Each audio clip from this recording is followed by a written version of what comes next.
Hello, welcome back to my channel. My name is Brandy. This is BrandysBooks, and today I want to talk about our fantasy bingo.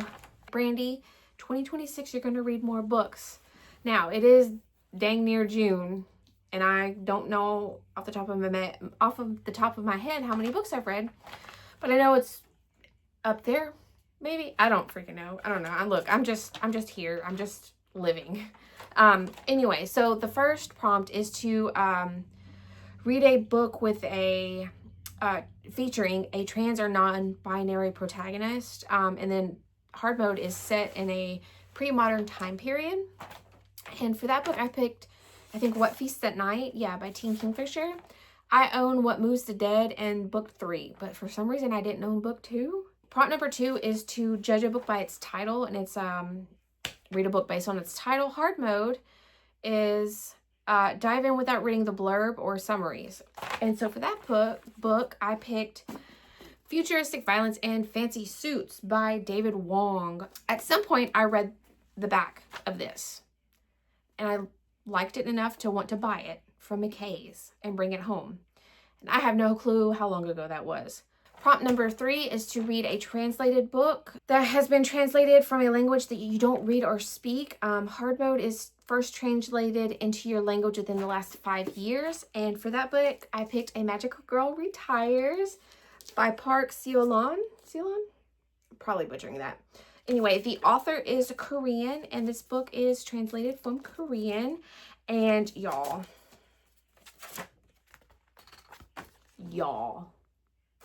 this was for sure a cover buy. Spoiler, I have already read this. Think Sailor Moon, Cardcaptor Sakura, Tokyo Mew Mew, like that, right? Magical Girl. That, but different.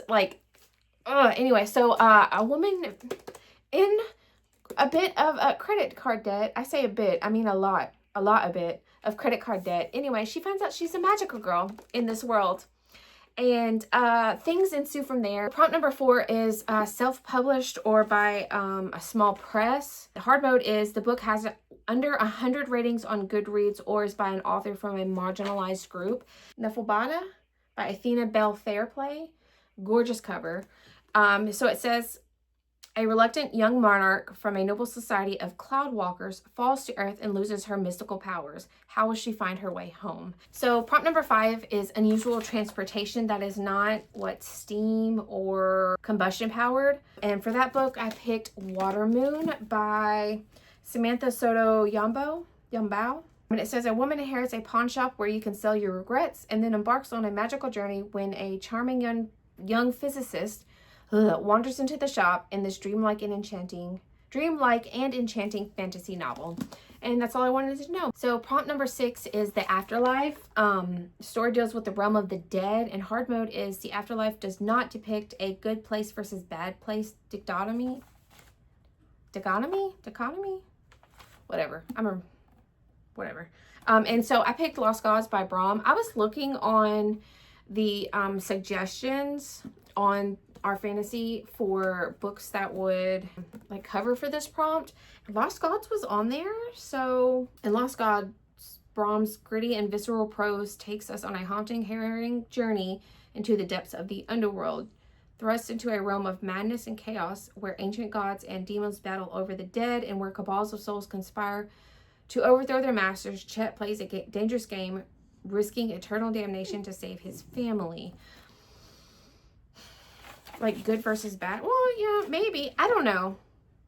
If I'm wrong about this book, please let me know. But a lot of people suggested it, I think. So I'm just going to go with it. Prompt number 7 is Game Changer. Story features a game of competition. And then hard mode is the protagonist bends or break the rules in some way.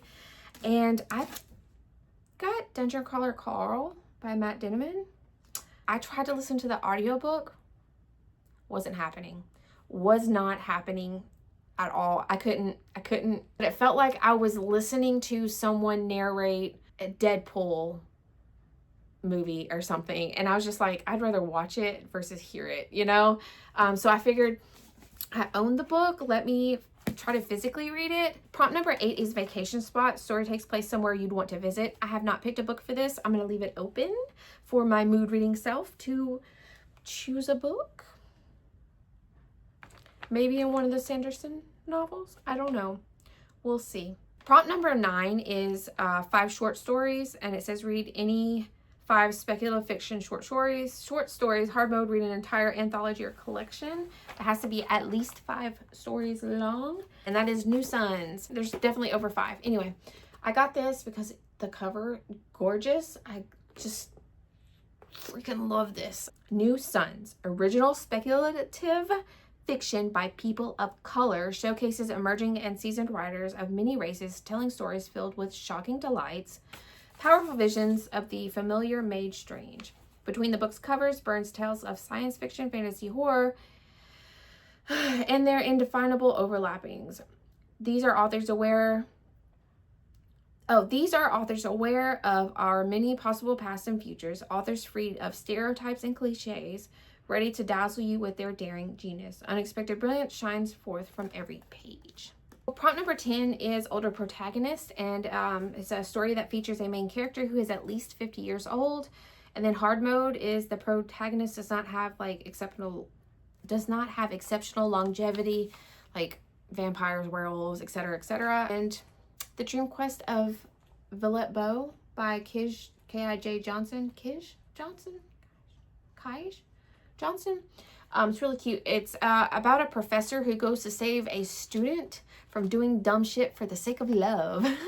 Prompt number 11 is Duology Part 1. Read the first book in a duology, hard mode by an author you haven't read before. And so I picked An Accident of Stars by Foz Meadows. Joshana loves this duology so much, and hearing her talk about it made me super interested. It's like a portal fantasy.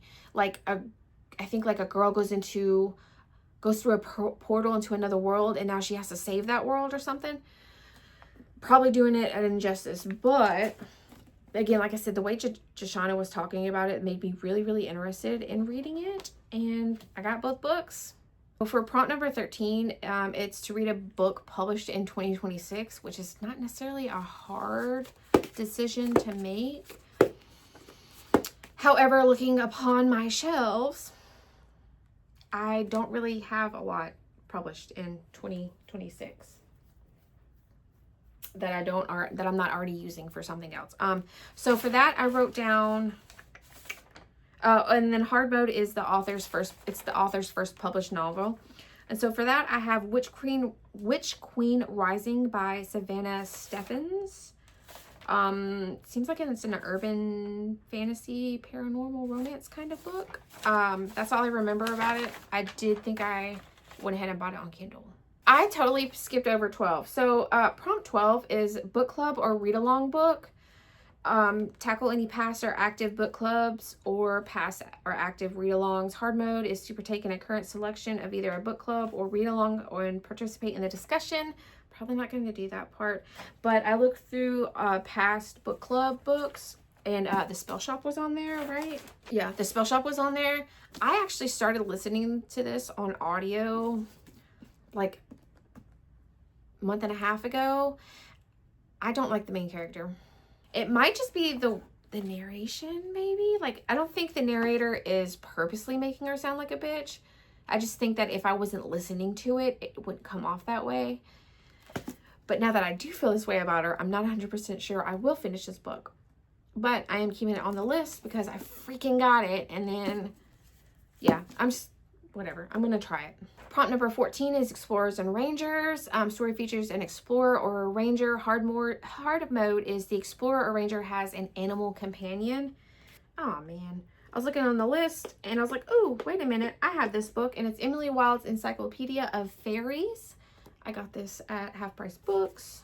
A curmudgeonly professor journeys to a small town in the far north to study fairy folklore and discovers dark fae magic, friendship, and love, and the start of a heartwarming and enchanting new fantasy series. I don't know what the animal companion is, but I guess we'll see. Prompt number 15 is Duology Part 2, and so I could continue with, what is it called? The Accident of Stars. Oh, A Tyranny of Queens. I could continue that book. Or I could do hard mode, which is finish a different duology than you started for duology part 1. And I was like, wait a minute. I have a duology on my shelf that's small. Madly is a knight. There aren't many women in her line of work, and it often feels like the sneering and contempt from her peers are harder to stomach than the actual dragon slaying. But she's a knight and made of sterner stuff. A minor infraction forces her to redeem her honor in the most dramatic way possible. She must retrieve the fabled fireborn blade from its keeper, legendary dragon, the White Lady, or die trying. If history tells us anything, it's that die trying is where to wager your coin.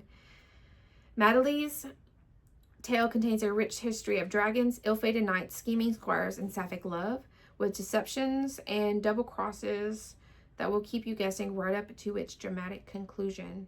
Ultimately, the Fireborn Blade is about the roles we refuse to accept and the place we make for ourselves in the world. Looking closer, of course, it's a woman. Hell yeah, we love badass women who are kicking asses and taking names. Ooh, look at them. Ooh. Anyway, so that's another option. Just more books that I can like read and take off my shelves and stuff. Prompt number 16 is one word title. Story has a one word title, and then hard mode, it cannot be a proper noun. And for that book, I looked on the list again, and I have Asunder by Kirsten Hall.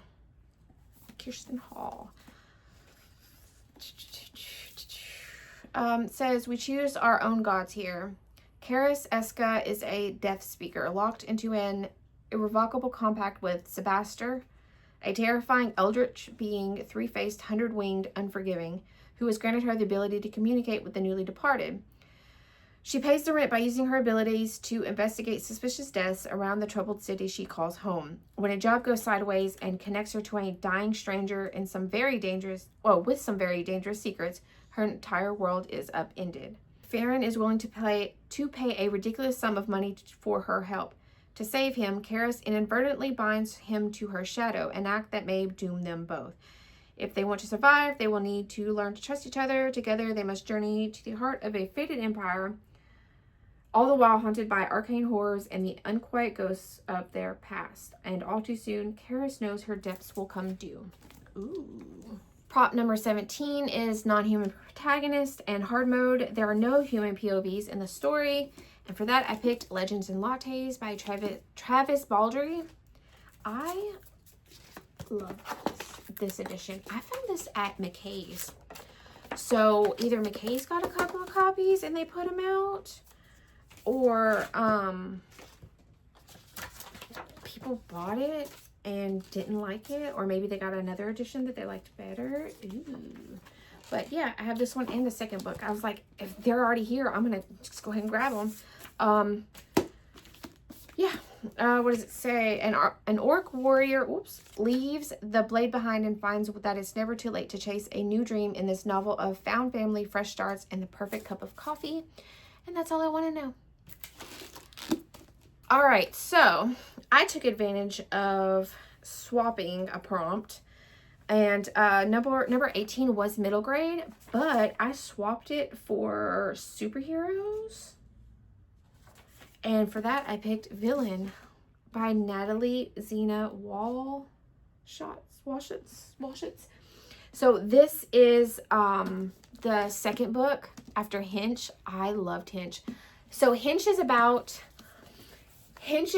a woman who becomes somewhat of an accountant for villains.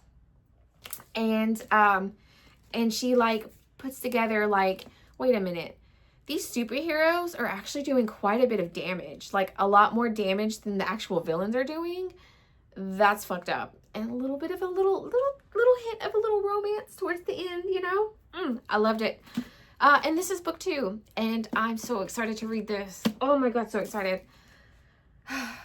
So for prompt 19, it's First Contact, and it prominently features interspecies or interracial meaning for the first time. And then hard mode is nonviolent first contact. And for that, I picked The Mountain in the Sea by Ray Naylor. I was dead sure that I owned that book when I wrote this down. However, after pulling everything together and putting it on my TBR cart, I don't actually own that book, but it's marked as owned. So I wonder what happened. Maybe I misplaced it. I don't know. Prompt number 20 is murder mystery. The main plot of the story focuses on solving a murder, and then hard mode is the main character is not a detective or private investigator. And for that prompt, I picked Drunk on All Your Strange New Words by Edie Robson. Spoiler, I have read this. It was really good. And so it's about a woman named Lydia who works as a translator for the Logi, who are an alien species that have peacefully arrived on Earth years ago. And they're just there. Like, they're not, it's not like a bad thing. Like, of course, with any kind of alien contact, and then like future down the road, like there's good and there's bad. Anyway, there's a murder, and all of a sudden Lydia's like, I need to figure out what the fuck happened before I get blamed. And yeah, it goes from there. Anyway, really good book, really fast read. Prompt number 21 is Cat Squasher. Read a book over 500 pages. And then hard mode is read a book over 900 pages. I do not think that I own a book over 900 pages. Wait a minute, that's a lie. I'm looking at Brandon Sanderson right now.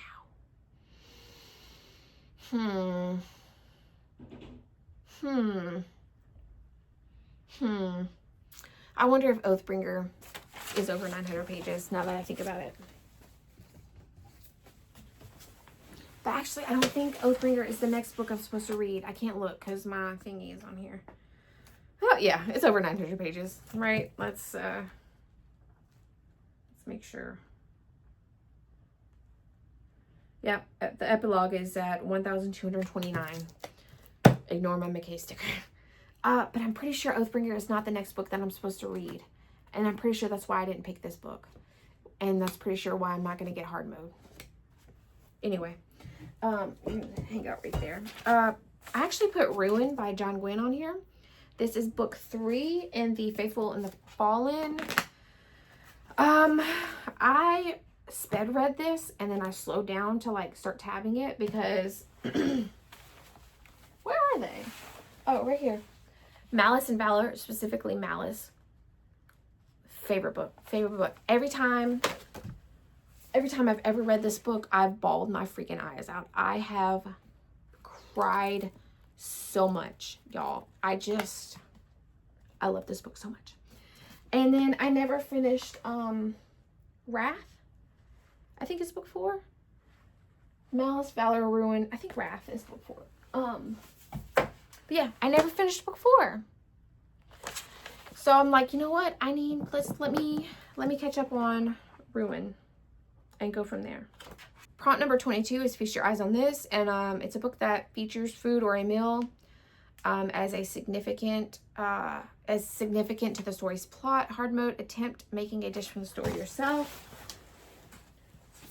And then for that book, I picked The Soul Majestic. I don't know what food is in here that I can try to make. I don't know. I probably won't do that hard mode, honestly, because we don't do HP in this house.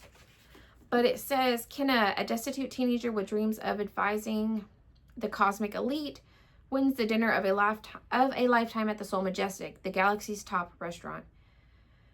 Yet there's no such thing as a free meal. Kenna discovers that the Soul Majestic risks bankruptcy if the planned soiree doesn't attract enough intergalactic billionaires to pay for it. With a motley gang of newfound friends, Kenna must concoct a scheme of grandiose scope and learn lessons of the heart, mind, and palate in order to save the restaurant he considers home. Prompt number 23 is a book published in the 70s, between 1970 and 1979, and it's written by a woman. And of course, pretty much everyone picks this. I mean, not this particular book, but Ursula K. Le Guin. And I have the word for world as forest. When the inhabitants of a peaceful world are conquered by the bloodthirsty humans, their existence is irrevocably altered. First, forced into servitude, the Athshians find themselves at the mercy of their brutal masters. And it goes from there. It's a short little book. I wonder if this is on audio. Yeah, it's just under 200 pages. So I might try to find this on audio actually and listen to it while I work. Prompt number 24 is politics and court intrigue. Politics are central to the story's plot. And then hard mode is there's a prominent focus on politics at a city level or lower. And in the suggestions, people had mentioned a memory called Empire by Arcady Martin. Oh, that cover's so pretty up there. That throne is gorgeous. Star Wars would never. This is a pretty color. Pretty tannish. Sand. Anyway. Oopsie.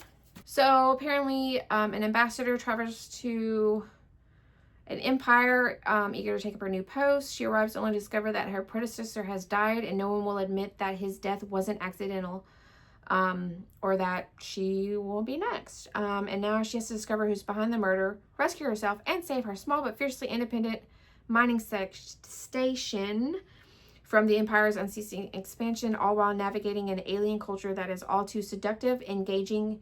Oh my God. Engaging in intrigues of her own and hiding a deadly technological, oh my gosh, secret. One that might spell the end of her station and her way of life or rescue it from annihilation. Ooh.